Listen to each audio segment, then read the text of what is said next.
Dr. Eve Poole, it is a real pleasure, a personal pleasure, as well as a privilege um, for you to have accepted my podcast. And we've met a couple of times because you've been in Jersey a couple of times, both at Leadership Conference and in an event hosted by Prosperity 24/7 to promote your book, Robot Souls.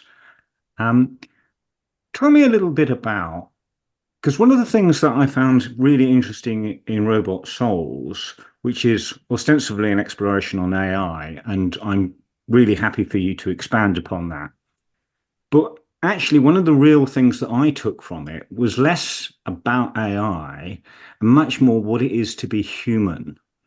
And one of the things that came in across in leadership, leadersmithing, okay, uh, in terms of leadership, one of the things that was really important in terms of learning is that sense of meaning. So I'm just really interested in what meaning means to you. Such an excellent question. It's a real treat to be talking to you about this stuff. I suppose I've always myself been quite obsessed with meaning and purpose. And I think I taught leadership for 10, 15 years at Ashridge Business School.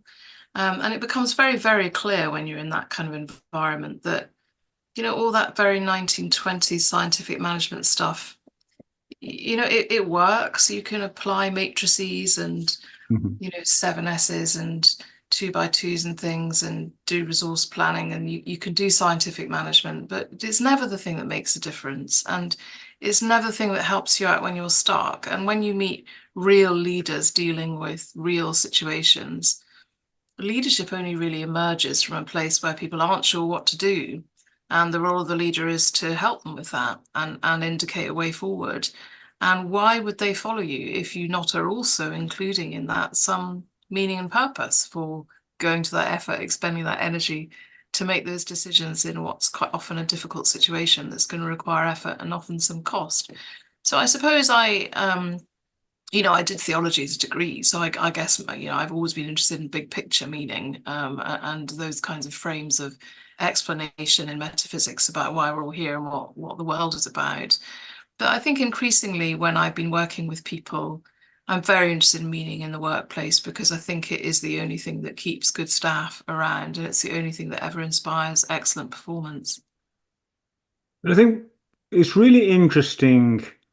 And you touched about sort of 1930s, 1920s, old school management and leadership. And if we look at F.W. Taylor or indeed the way Henry Ford ran his production line, and this is a man who's really quite complex and interesting. I mean, on the one hand, he had Nazi sympathies with which we would all sit there and balk, but then he founded what was it, Fordlandia, okay, a utopian existence for his employees, in the same vein as the Roundtree, really, and saw himself as a social benefactor. And of course, at those times, his workers would have been illiterate and they were grateful for a job and they were told what to do.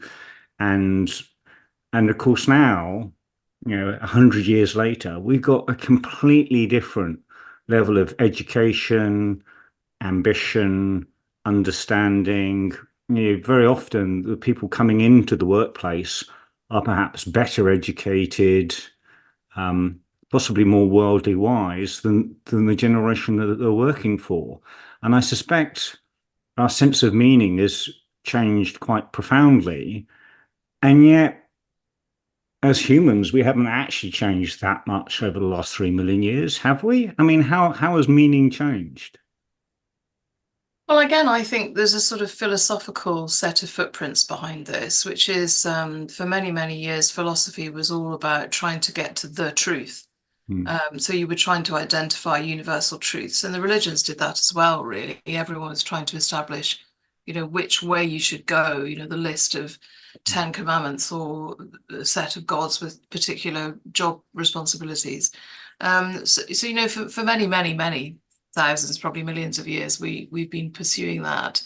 But I think something funny happened when existentialism came in as a philosophical frame because it was bubbling up when there were lots of other innovations going on in society across the world. And for the first time, it in philosophy anyway, started talking about subjectivity rather than objectivity. My subjective experience of the phenomena around me. And you can map that into pretty much every academic discipline, that idea, that sort of softening of the kind Mhm. of one right way, capital T truth. And I think, leadership was always about widgets and treating people a bit like they were widgets, and kind of objectivity about scientific truths and things. And I think we've learned to our cost that humans are different. They don't really fit those kind of categorizations. And in the olden days, where there were very, very clear hierarchies and power plays and ownership, you could do that to women, you could do that to slaves, you could do that to children, shove them up chimneys and things like that. There wasn't really any opportunity for them to fight back. But when we had all these world wars and deference collapsed, and you had to kind of earn your way to leadership in a way we'd never had to before, you have to move beyond that. You have to be much more fundamentally subjective, and that means you do have to get into the muckiness of meaning and purpose and all that contextual stuff, because you can't just have my way or the highway. You can't have one size fits all leadership and management. And that's why I think leadership is so hard, because it isn't just about shoving it all into an AI system and the AI system running the thing for you, because people are not susceptible to being turned into zeros and ones. And I'm really interested in your use of the T word, insofar as, I mean, when I think of the T word, truth, and I think this is really interesting. I love one of the lines, and I wish I could quote it, or reference the quote, but it's truth is what everybody else lets you get away with. And there are lots of interesting definitions of truth, and that's one of the ones that I find quite interesting, because it talks about effectively crowdsourcing truth rather than it being empirically or measurably true, objectively true. It's subjectively true because of what is the prevailing zeitgeist at the time. And the other great T word is trust. And I think both of them have become quite flexible. And yet there is an argument that the less flexible they are, the more they provide a beacon that we can travel towards. The more flexible they are, the less reliable they are as a beacon. Absolutely. And this goes down to, I mean, I remember there used to be all these endless conferences on the moral compass, and Mhm. everyone had to get obsessed about the moral compass, like there was a sort of capital T truth around morality. Mhm. And of course, when you think about a compass, it's based on magnetism, and all you need to do is get a filthy great magnet and hold it anywhere near the compass, and it will go in any direction you move the magnet. So that's a complete recipe in relativity, because there is no fixed direction. Mhm. And as we know, even if you're navigating by the stars, true north is not particularly true, and it shifts all the time and is about to flip. So, it's very difficult to get your hands on truth. And I suppose what's difficult about getting older is that you can have the luxury of imagining there is truth when you're younger, Mhm. because you're within a context where you may not be exposed to very many different versions of the truth or challenges to that.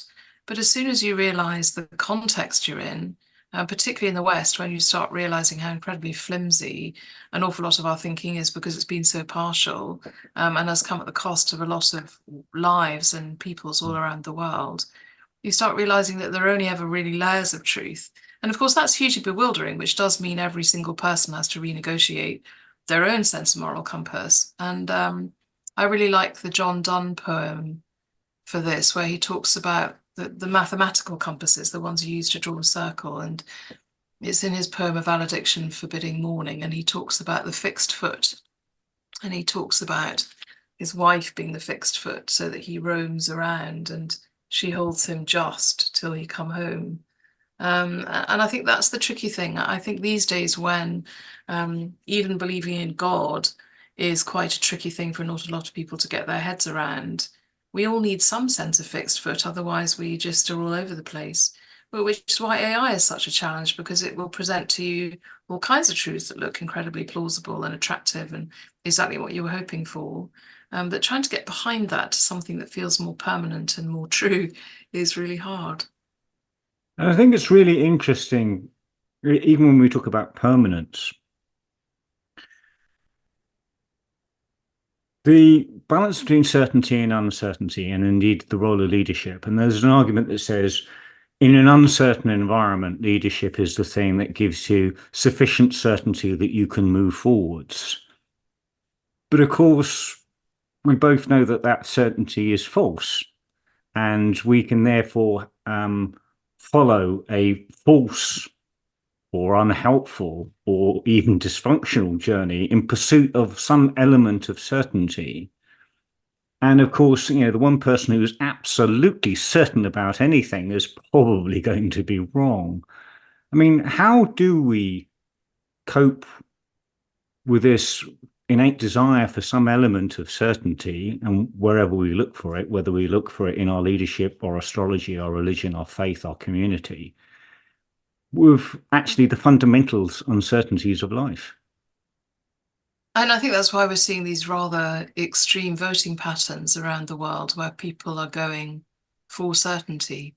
Mm-hmm. Any extremist who will promise that there is an answer is hugely attractive, because it is exhausting having to renegotiate that and having to have your own ideas. And, if someone plausible will just tell you the answer, then you can just, switch off and get on with it. So it is one of the problems, I think, in leadership, that you'll often be more popular if you're certain.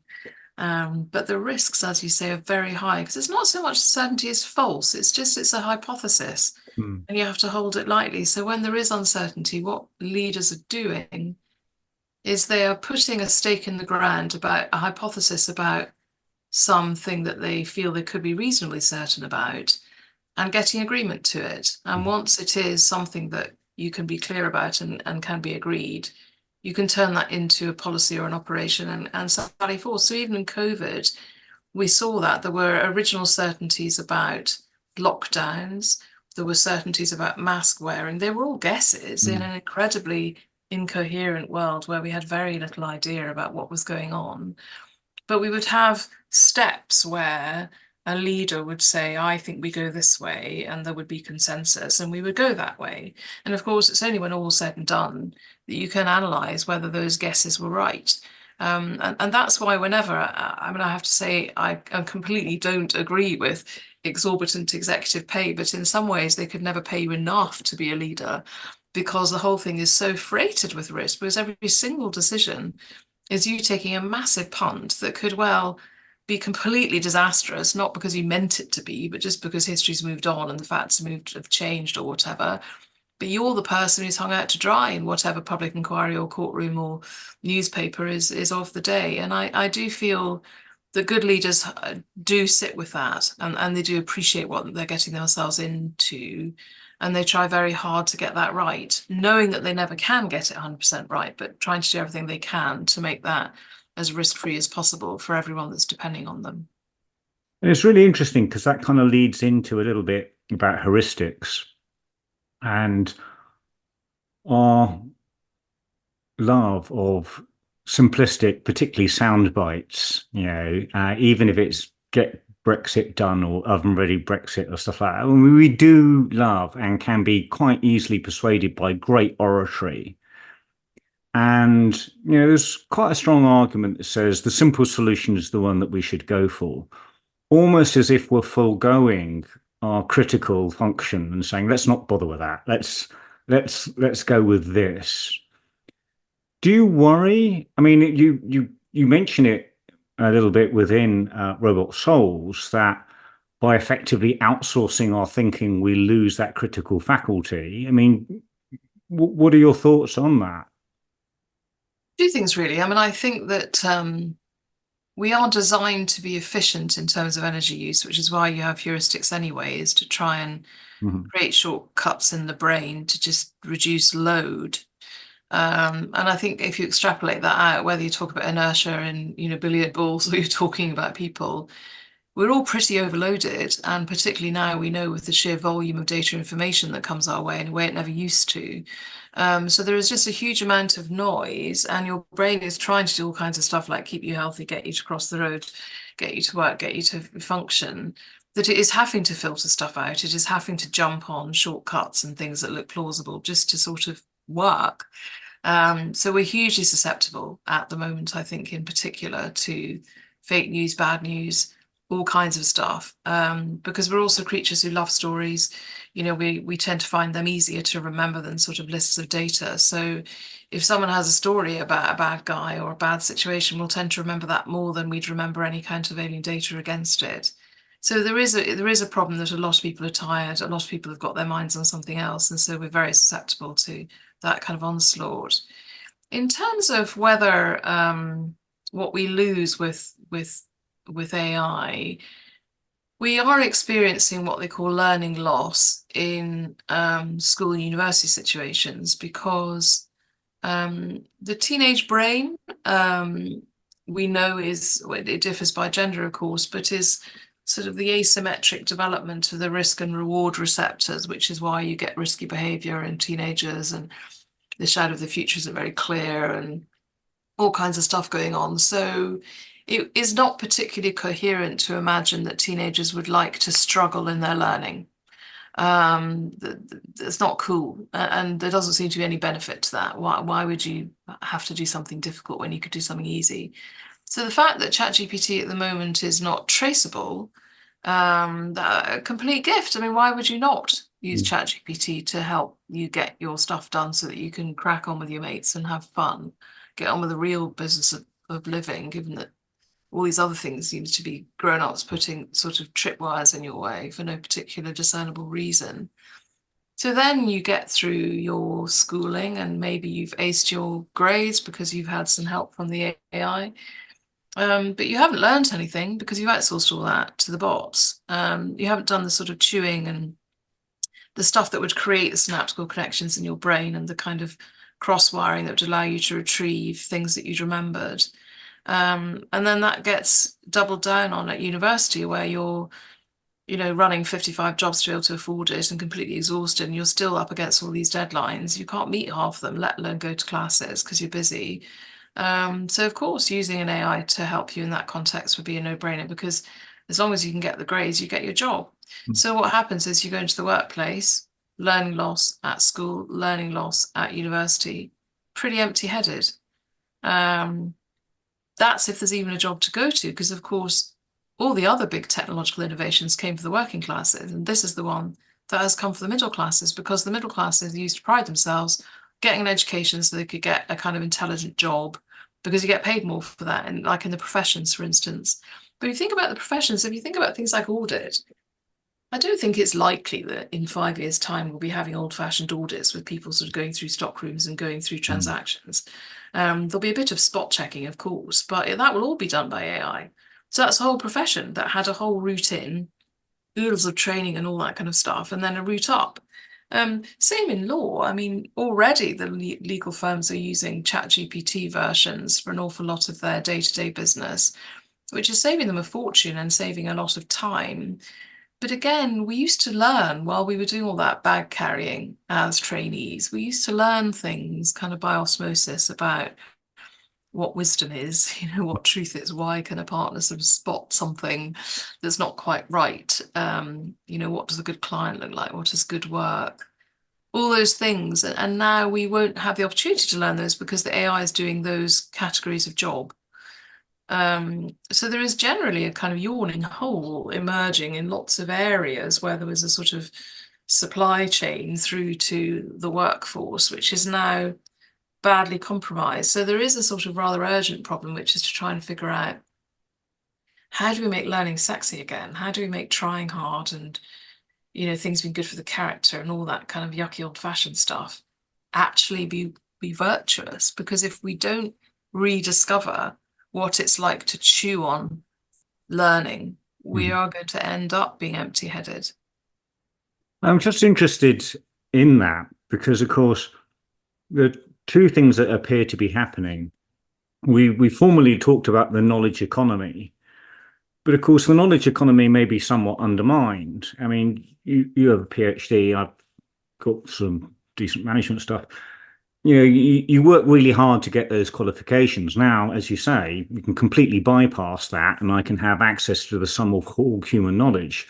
So the idea of a knowledge economy is kind of torpedoed, because why would I employ somebody with a brain the size of a planet when I can just look this all up for myself? And I think that's quite interesting because if knowledge is not the thing, what is the thing? Now, one might speculate then it becomes implementation. It's how you convert that knowledge into meaning. But we've never really valued implementation. We tend to value cognitive jobs, but for example, trades jobs, we've rarely valued implementation. We see leadership as more important than management. We see the foreman as more important than the bricklayer. I think it's quite interesting what happens in terms of implementation and how good are we likely to be about implementation if we don't actually have the underpinning knowledge. I suppose there's an assumption that AI would naturally be brainier than us. And I kind of get that if you are only interested in empiricism, because AI can take any data set and use it more brilliantly than we can. So any of our learning that has been about accessing data and assimilating it, we won't be able to compete on that, which is why STEM's in trouble, actually. But there are other ways of constructing knowledge, which is about what isn't there and what questions aren't being asked. And this is something we're not so good at in the West. They're probably philosophically better at it in the East. And of course, AI can spot gaps in patterns. David Hume talked about the missing shade of blue. That would be something AI could do because it can calibrate sorts of blue and spot, gaps in a sequence. But imagining sitting on a beam of light traveling, that I'm not sure an AI, I don't know. I don't know what data set that would spring from for that to be something which an AI would think was a plausible train of thought. So I suppose for me, I think all this knowledge is no good without wisdom. There's a real quantity versus quality issue. So while I think in the future there will be fewer degrees, there'll be less of a need for those kinds of formal qualifications. An awful lot of education will be upended. There will still be a need for some quite niche, incredibly trusted brands to say, well, look, if you're submerged under a welter of AI, how do you discern what's true? How do you spot fake news? How do you spot what isn't there? And so increasingly, I think there will be space for some very excellent educational institutions of all kinds to really try and get precise about that. What are the ways of thinking that aren't so programmable? And I suppose in Robot Souls, I start looking at what we're copying. We've copied a version of our thought that seems quite plausible, but it isn't entire because we do a lot of our thinking not just with a train of thought, but with our bodies taking in data, with all kinds of connections being made, all kinds of things, which I guess you could try and describe so well that you could also code them in. But there are still some things like intuition, like being able to read other humans really well, other ways of discerning knowledge and truth and wisdom that I don't think AI would find so easy, particularly because AI is brilliant at anything that is objective. It can be as complicated as you like, but as long as there is truth, there's a right answer. It's just a matter of time. There's only so many moves you can make on a chessboard. But figuring out a person, this is why there'll always be a need for leadership, because leadership is about people, even if it's also about resources. And people aren't so susceptible to zeros and ones, either in terms of copying them or in managing them. It makes me think of something Stephen Hawking said about his disability when he said that it meant that he needed to invent new tools to think and to communicate because he frankly couldn't use the same tools that we were. And that allowed him to see things differently because he was using different tools. And that provoked an insight because he was doing things differently. And I think it's quite interesting one might argue that AI is one big chat room or echo chamber, and it's using the tools that it's been given. It's not necessarily inventing new tools. It's coming up with new ways of doing things with the same data, but it's not necessarily inventing the tools. Now, you're better informed on this than I am, but I mean, what's your thinking around that? I think that's true. And I suppose you could program in perspectives, as many perspectives as you could find, you can program them in.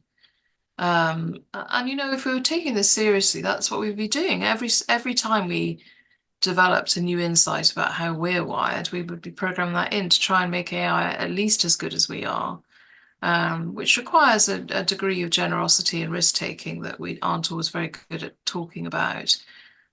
Because it's interesting to see what's left. When you start trying to break a human down into what value it's got as a species, it's quite hard to say, what are we worth? Should we be the apex predator in this particular generation, and were there to be challengers, whether they were aliens or AI, frankly, should we prevail? It's quite hard to make that case, actually. But I suppose my starting point was to say, well, we need to really understand our own design and all its complexity better before we start writing it off. And when you start burrowing into it, you discover there's all kinds of things that we can't really fathom. I mean, as an example, we are worrying about consciousness in AI. But if you think about consciousness, we are busy taking what we're conscious of and programming it into AI. But all that stuff that is in our unconscious, our subconscious, we can't reach that. We've got no idea what's going on there. And as we're talking together today, our bodies are very busy doing all kinds of really important things that are very, very complex. We couldn't write those out. We couldn't program them into an AI because we can't access them. So there are realms and fathoms that we will never be able to plumb the depths of. And I don't think we need to worry about that, but we also need to not be silly about it and imagine we've nailed humans by bunging them in a machine, because we haven't. There's an awful lot more to us than that. And I think that if we get more curious about that, we'll not only get better AI, but we'll be better humans as a result as well. It reminds me of some work by Edward de Bono quite a long time ago. He came up with this 6 thinking hats and says, look, there are different ways that we can look at a problem. And I do recollect him saying, I had the privilege of actually going to one of his presentations, that there's a tendency to perhaps respond emotionally or creatively or in wearing some hat, but we always dress it up as logic. Okay, constantly we feel the need, whatever our emotional feeling, whatever our intuit, we want to dress it up as logic because that's more acceptable than saying, actually, it's just a gut feel, or I don't know why I feel angry about this. I just feel angry about this. And he wrote the thinking hats as a gateway to opening up those other channels. But our tendency to reductionism, to find an algorithm of some sort is quite interesting, and perhaps undermines those other elements of us. And you talk about subconscious, and of course we've got Carl Jung, who talks about the collective unconscious, almost the cultural, what it is to be us. And it's much more than just culture, but it's something that isn't logical. Yeah, and Ian McGilchrist would be quite clear about this. He'd say we've just been kidnapped by sort of physics envy and left brain thinking, and everything has to be reduced because then we feel more in control. And you notice this in academia, the social sciences create lots of subjectivities and turn them into an objectivity through scale. But that doesn't change the fact that there are a load of subjectivities that you've bunched together. So there's an awful lot of subterfuge to try and say, well, intuition is, sped up processing and all this kind of stuff. But if you've been on a train recently in the UK, you get this see it, say it, sorted thing, and you have somebody intoning, if you see something that doesn't look right, and you think, well, that is an appeal to your intuition, actually. If you see something that doesn't look right, that's asking you to use the totality of your scanning skills to see something that feels a bit off.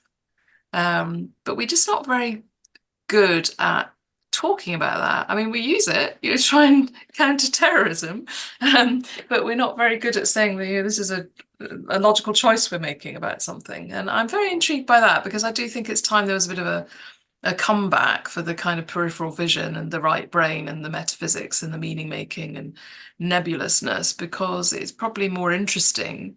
And more of a challenge. If you're trying to boil humans down, then get your teeth into that. I mean, that stuff's really hard.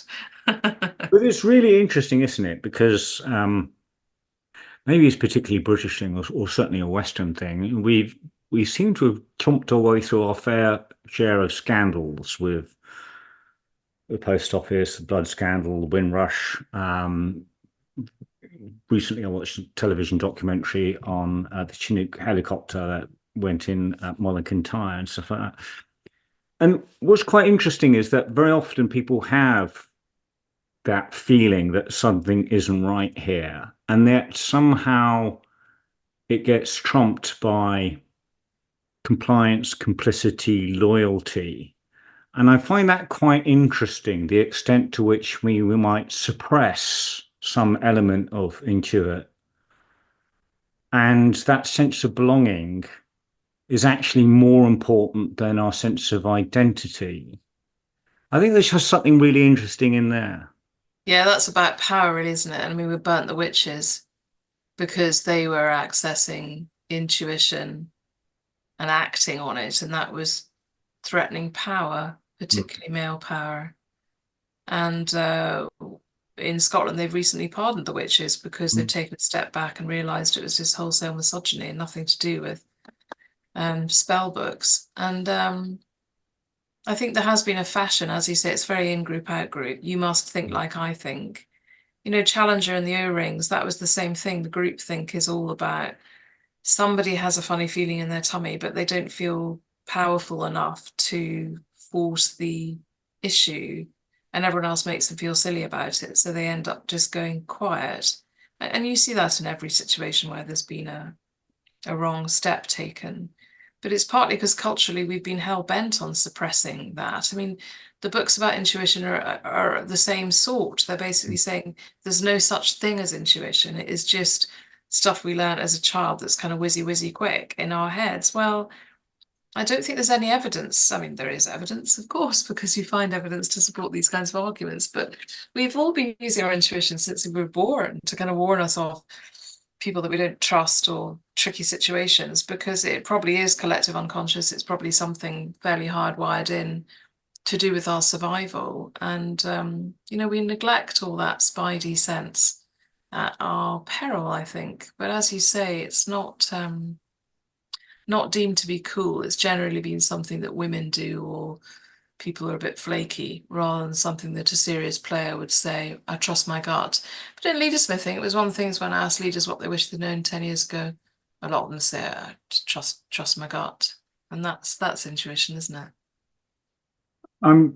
It makes me think of Nietzsche. Now, I'm not an expert on this at all. I'm curious, and so curiosity sometimes leads you into deep water when you can't swim. But I was really interested in, the hypothesis God is dead, and therefore we are going to replace God with something else. And then the challenge is what? And I find that quite interesting in the current time, in the current climate, where there's a lot of anxiety, depression, certainly a significant amount of individualism.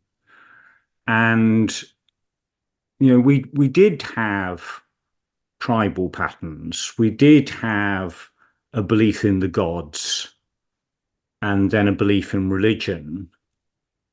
And although actually religion outnumbers the secular community,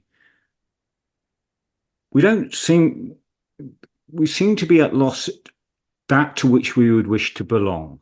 We seem to try and be a member of everything, but not necessarily all in on any of it. Yeah, it's sort of buffet style meaning making, isn't it? Picking bits and pieces from different traditions. Yeah, I think there's so much in there. It's very rich. I think the idea was that if it was God of the gaps, we'd fill the gaps and then you wouldn't need God anymore.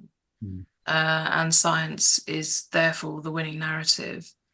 But science isn't capacious enough for human imagination. There's a lot of very beautiful work going on globally about describing disenchantment as a modern phenomenon, acedia and soul sickness, because we no longer feel it's okay to have access to something sort of up there or out there or underneath here. We've got to be locked into this data heavy, data rich, empirical world where you're just ending up feeding back 8 out of 10 cats prefer whiskers, therefore you must all eat whiskers. It must be the right thing to do. Let's all worship whiskers. It's a kind of really circular logic, which is that data becomes predictive as well as descriptive.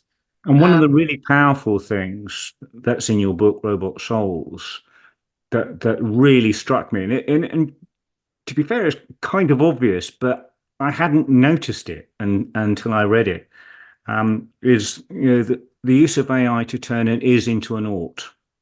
Yes. I think that's really interesting. I mean, would you like to expand on that? Because not everybody may have read the book. Yeah, I mean, I think this originally came from David Hume, but it sort of got reinvented in classical economics about positive versus normative economics. So, there is the thing about, I said 9 out of 10 cats prefer whiskers, but it would maybe be an equivalent about if you sell this many widgets, you get this sort of profit. Therefore, you must sell these sorts of widgets to get this sort of profit. And the whole thing becomes sort of predictive. And you'll put a strapline on your poster to say past performance is no indication of future performance, but you sort of mean it is.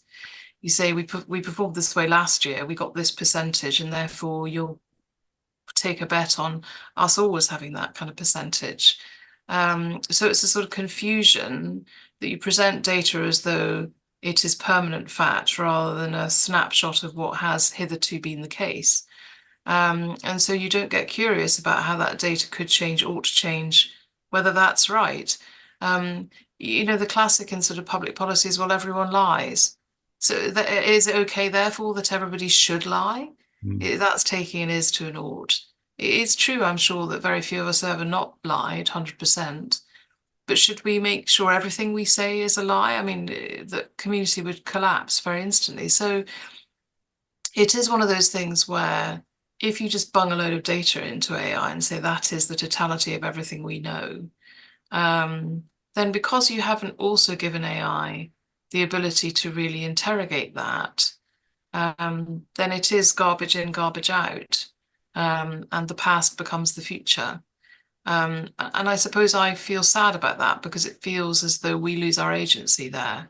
And there are a whole load of things that aren't, digitally available that we may also consider to be true and beautiful. But if they're not available to an algorithm, then they don't exist as facts. They don't exist as data that could be used to extrapolate into the future. And I think when you start thinking about God in that kind of context, of course, we don't know who or what God is. That's kind of the point.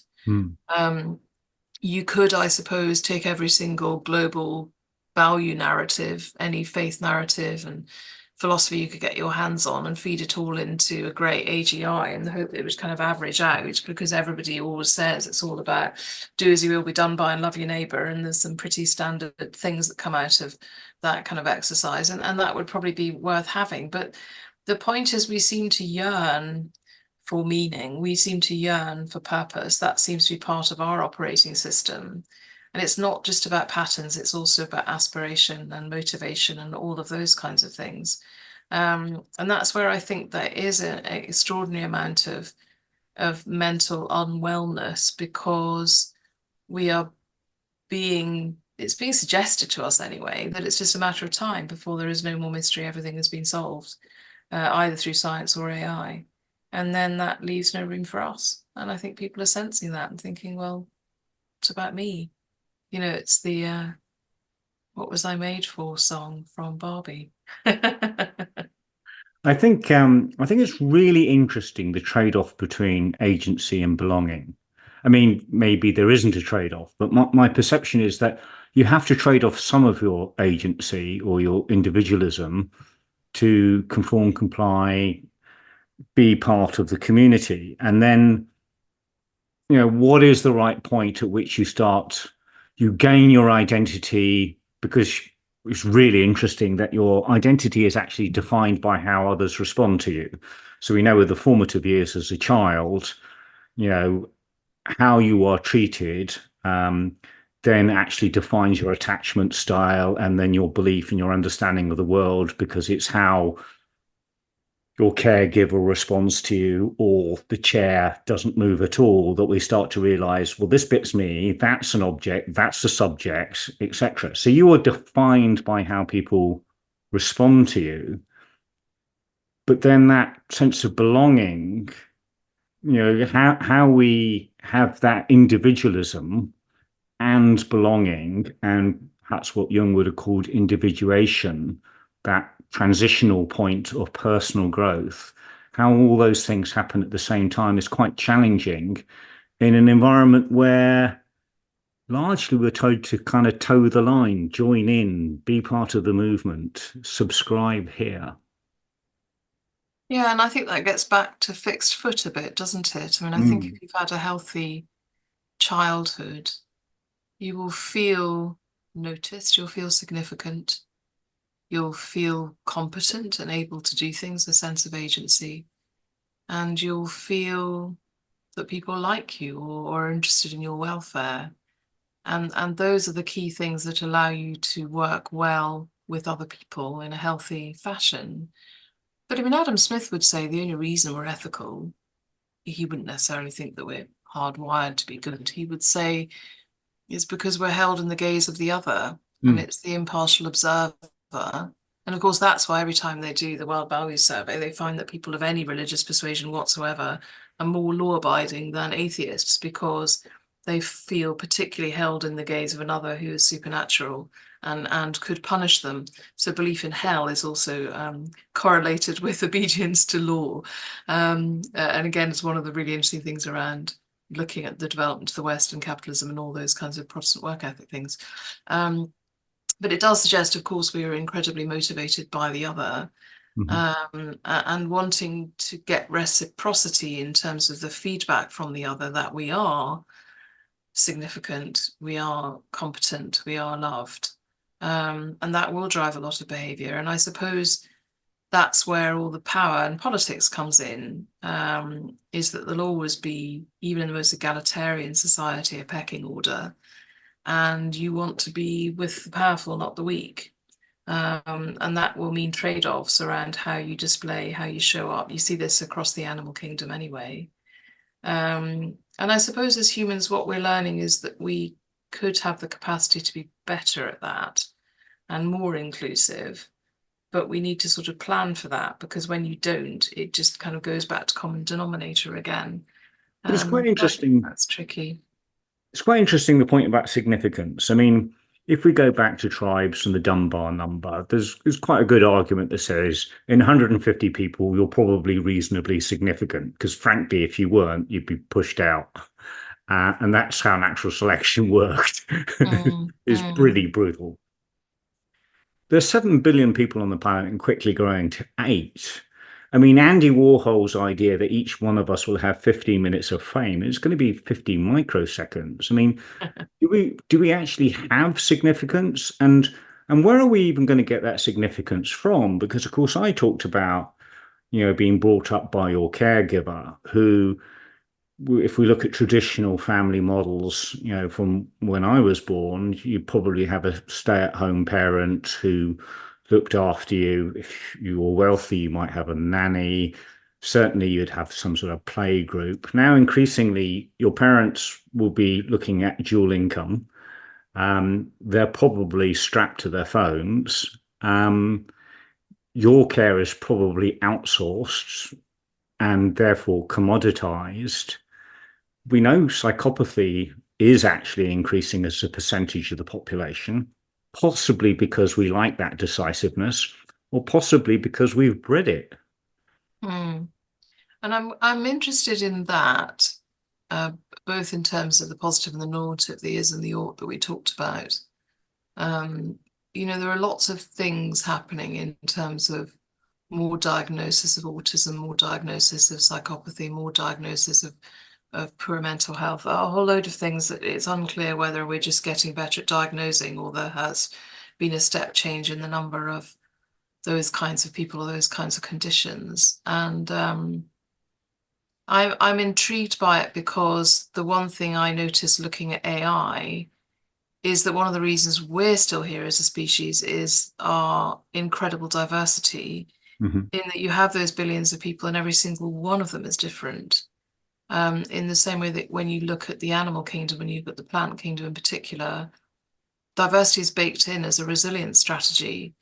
And of course, apart from the sort of race to the top by competing institutions, that's not really been baked into AI. It's all about who's going to have the best operating system, Microsoft or Apple kind of thing, which we know from a species design point of view is terminal because you just need one virus and it'll get wiped out.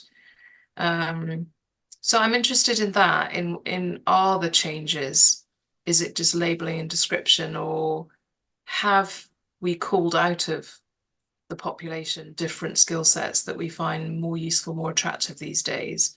And what does that mean for the future of both of our flourishing communities, but also of the species? And I think that is a really interesting question. I mean, I think everyone can get their 50 seconds of fame thanks to AI, because AI might want their data. So we'd be very happy to facilitate Mhm. recording and broadcasting that. But then you get back to the question of who's not on these platforms, where is there not data available? And therefore, what does that mean about the quality of the data that is fed into AI and being used increasingly to make big decisions about things? And it's a really good point about if we standardize and streamline and accept the one true, most efficient and effective way, we've become fragile and certainly vulnerable. I'm struck by, get the author's name right, but Nassim Taleb, in both his books, Anti-Fragile and Black Swan. Black Swan in particular, I found really interesting, but I'm not a mathematician, so I read the stories and left the maths. But it was really interesting the extent to which we are really quite awful at predicting things, but we are also quite arrogant about our ability to predict things. Yeah, based on data. And again, this is the fantastic learning from natural disasters, that those tribes who haven't been blighted by modern technology, those animal species that hadn't been domesticated, they read the room. They heard different things in the environment that warned them a tsunami was about to happen, or changed what they were eating because they could tell that those plants weren't thriving, whatever it might be. It's that sort of intuition, it's the sort of rounded ability to harvest all sorts of information that humans and any species actually can pick up, rather than just being about data. And of course, prediction tends to be very precise these days and very scientific, and therefore incredibly partial, and made to look enormously compelling by the sheer volume of compute and numbers and data being used. But just magnifying a lie doesn't suddenly make it true. And I think that what Ian McGilchrist would say is that with his left brain, right brain, the hemispheres hypothesis, when he talks about left brain being the bird eating a nut and clamping it in their claws and pecking, their left brain is fully committed to attending to that, to get the mechanics of it to work. Their right hemisphere is doing the scanning to check for an owl or a cat or something that might imperil it. And the thing is that we have evolved to be able to do that peripheral vision, even when we are focusing on quite specific tasks. So empiricism is always going to be helpful, but only as part of an understanding about knowledge and information that is more capacious, because it's always the spidey sense stuff that acts as a corrector, as we see in these situations where that's incredibly stark. So there is a problem that I think as a Western society we have got overly addicted to data because it seems so compelling and concrete, and we are in danger of forgetting all of the other sorts of information and wisdom that we could be accessing. Oh, and it's a phrase you used a couple of times, this spidey sense. Are you planning to sort of write a book on that? Is it something? I think there are so many books on It's intuition, it would be very hard to trump them. I don't really know how you would set about that. And I mean, in the book, I talk a little bit about how on earth would you program intuition into a robot? Because it's by its very nature, it's not particularly obtainable, and it often surfaces in situations where you need it. So sort of calling it to mind is quite tricky, but it is something we tend to rely on as a species. And I imagine that you could, as they already have in the books that are poo-pooing it, collect all kinds of analysis and data to say some of it is clearly just sped up processing, but some of it isn't particularly explicatable. And neither, I think, should we worry about that. I mean, I think it is just about saying, well, it's a thing. A bit like consciousness, we're not very clear about what it is. We think we know roughly what its function is. So let's just trust that. I mean, if we're going to be so hell-bent on evolution being the narrative, then presumably our species has learned enough to have kept functionality it finds helpful. So intuition and consciousness are useful functionalities for our thriving. And therefore we should attend to them, even if we can't be as precise as we'd like about what they are. But I think sometimes some of the, I've used a phrase from a friend of mine, woo-woo stuff, is really interesting, because if we look at quantum mechanics and spooky at a distance, or if we look at the two-slit experiment, which indicates that your observation of the experiment actually changes the experiment, no matter where you are on the planet, how you participate in the experiment. I mean, that's really quite weird stuff. And it does seem to suggest that there is an element of connection or effect that we don't understand yet, which maybe is the spidey sense somehow. Yeah, and it's the sort of thing from Hamlet about there are more things dreamt of in heaven and earth and your philosophy, Horatio, that whole thing. I think there's an interesting thought experiment. One of the things I used to do is teach ethics on the MBA, and that tends to be incredibly boring because you're essentially just trying to sort of game a situation for advantage. That tends to be the subtext, is how are you going to get out of this one, Corporation A? But I used to start it from a different place, which was to make them go for a walk and see if they could prove that they existed. Because actually there is no formal proof for realism. There is no way we can prove that we exist. That's just logically impossible. And actually it's quite freeing to realize that, because we could all be in the Matrix. This could be a complete fantasy of mind in a solipsist world.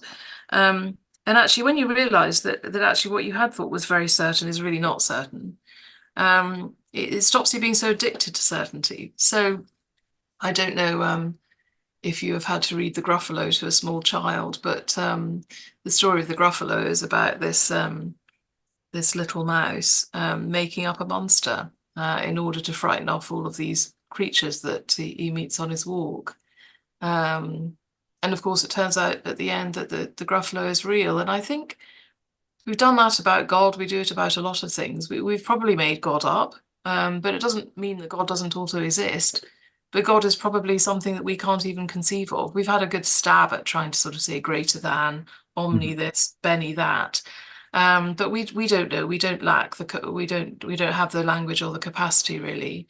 And I think that's the thing about humans, is we have sort of leapt on, cycling right back to the beginning of this conversation about certainty. We've leapt on some hypotheses that we're now using as sticks to beat ourselves with around certainty and around reductionism.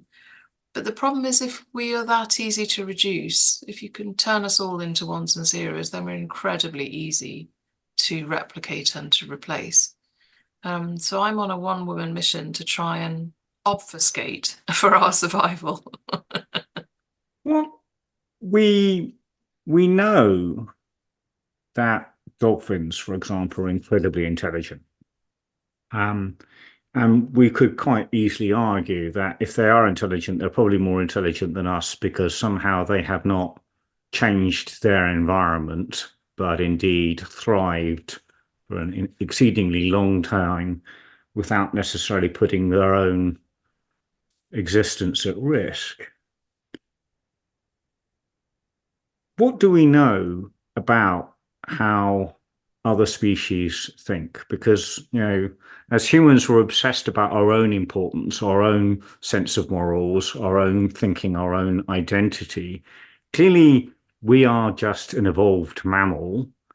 We're not necessarily more advanced if we, for example, wanted to compare ourselves to dolphins. So what do we know about how they think? Well, that's the kicker, isn't it? I think we imagine that we are supreme as humans, partly because we can articulate that through our language. And because other species don't seem to have the capacity to use our language, they must be lesser than. And I think we prided ourselves on our incredibly unusual ability to communicate. And of course, as we're discovering, it's not just the dolphins that are communicating merrily away and the octopuses and everything else. It's also, the forest floor and all the mushrooms and the trees and all kinds of things that in the West we had underestimated. I think many indigenous communities had always known this and always held that sacred, actually. But our kind of Western philosophy mindset was very supremacist. That our intelligence was clearly the best. And as you say, when you try and sort of test that, as it were, in a court of law, it's quite a hard case to make because we've stuffed a lot of stuff up, including ourselves and our fellow humans and the creatures on the planet and the planet itself. So, there's not any particular natural right, it seems to me, for us to prevail or be in charge. We happen to be at the moment, and law, because we make it, protects us. But if I have a little thought experiment, I quite often talk to vicars about this. It's a fun game to say, well, look, would you baptize an alien? And they sort of say, well, if it was a sort of Yoda style alien that could kind of be frightfully wise and chatty, then of course they're probably made by God as well, so that would be okay. But if it was a sort of gloopy alien that wasn't able to chat and couldn't express a wish to be baptized, then that would be a different thing altogether. So, well, okay, would you baptize an octopus? No, definitely not. Animals, we do pet blessings for them, unless they can learn our language, and then we might, concede. So that's all about language, isn't it? Language and possibly who made them, made by God, but not competent in terms of expressing themselves in human language. But then you say, well, would you baptize my clone? And they sort of say yes, because, obviously they may already have a soul that's been baptized in person one and being sort of copied across. And they sort of say, well, you're clearly a person. You think, well, not really, because I was made in a lab. And, so then you say, well, would you baptize an AI? And they go, no. You say, but hang on a minute. You said that if it can express a wish to be baptized in English, whichever language, human language you're deploying, then that should qualify it. And they say, well, no, that's not right. And there's something sort of, they get squeamish about the fact it's sort of silicon or metal or something. You say, well, then what's your basis for that? At what point would you stop baptizing a human if they had loads of prosthetics and, false bits and pieces, and, you get to the sort of fallacy of the beard on that. So there's a whole load of nonsense in here about, we have never been very good at explaining ourselves as a species. We've just always assumed we're top dog and that's it. And I think one of the lovely challenges of AI is it's going to force us to have to be incredibly precise about who we are, and what gives us any right, if rights should be the thing, to prevail and make decisions. Because at the moment we have merrily copied ourselves, and in a way that is pretty risky, because we have incomplete copies that are designed to be super intelligent, but also, by the way, psychopaths, given we haven't bothered with conscience, because that was all a bit tricky and difficult. On the logic of an AI, why would we prevail? What use are we? We get old, we're ill, we make mistakes, we're slow, we take up a lot of the planet, we use up a lot of energy. Game theory would say we're toast already, let alone all the stories we've ever told ourselves in the thousands of years we've been telling stories. So if we want to have a business case for humanity, we need to start making it. At the moment, we're useful for data as a sort of prototype of something which has evolved to be top dog. But, I would imagine as soon as AI thinks it's got enough data, then why would AI bother with us? And I'm interested in that because I have a funny feeling that we ought to still be here. There ought to be a future for humanity, but I don't think we can gainsay that. I think we need to prove it and make the case. This has been rich, rewarding, interesting, informative, fundamentally enjoyable conversation. I've enjoyed every moment of it and learnt a lot. Thank you. It's been Final fascinating. question. Okay. What are you reading, working on, enjoying right now? Oh, that's a very good question. I'm quite interested in. I was doing a little deep dive into chess and AI and chess and what happens in the brain when you're playing chess with a computer versus a person. Mhm. I'm really interested in this idea of learning loss and how would we grow future leaders. What is it that actually you do learn while you're bag carrying that AI would take away from you, and how would we get more forensic about that? I'm also very interested in this idea about diversity and also the role of death, in Mm. that it's part of our human predicament that we are finite and we die.